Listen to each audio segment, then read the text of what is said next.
Hello guys, and welcome on our YouTube channel ExcelXam. So today we are going to see how to define an alternative data set.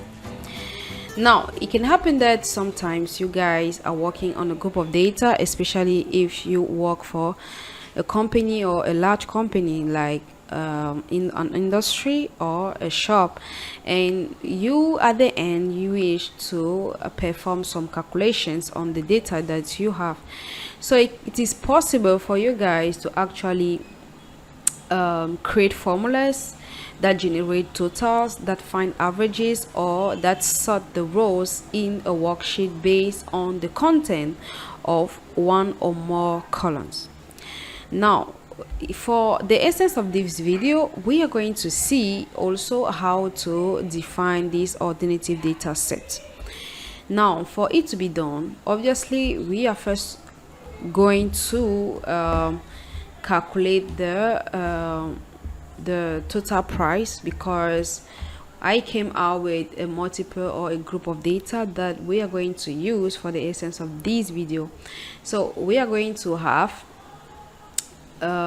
this, okay, multiplied, okay, excuse me, good, multiplied by the price. Okay, so this being done, you can actually have a value, as you can see, and if I actually extrapolate these values, I will get for the others. Now, not forgetting that we are going to, or we need our values to be in a particular currency, so we are still going to put it in euros. Okay, so let's continue. Now, our total being done, let's then try, or our total, since we have already the total, let's then see how to actually define this alternative data set.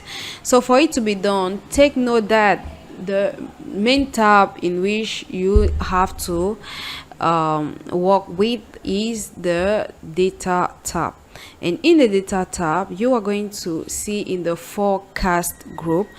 Either you can see in the forecast group or you can see in the data tools group. So it's actually depending on the customize, or how you actually customize your ribbon.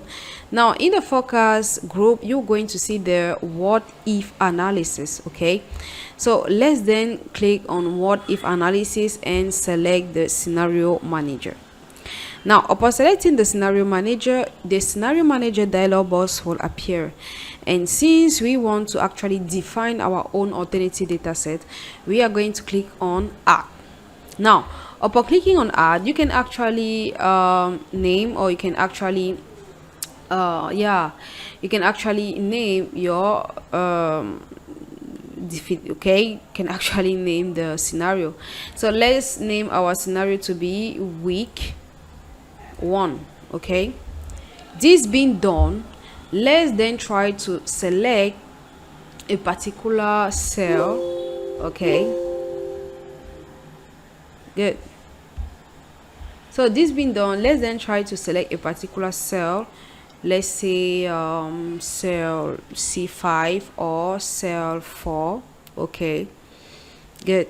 So as we select this cell, okay, no, good. So as we select this cell and we expand the edit scenario dialog box, we are going to see here at the comment section, create by Lenovo. Okay, so this actually tells you, okay, which computer, or the computer mark with which you're working in, what has been done. Okay, so if you are done with this, you can then click on OK, right? And if this is done, you can then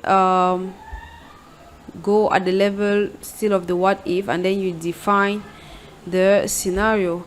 Let's try to put it differently. instead of 4.2, let's instead put 5. Okay, 5.6 or simply 5.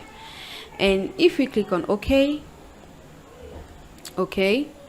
if you click on OK or show, you are going to see how the values or the value here has been modified in accordingly. Okay, so this is actually how we are using or how we edit our data set. So I hope you guys love the video. I hope you guys enjoyed the video. Don't forget to like, to subscribe and share on our YouTube channel, ExcelXam. So bye bye.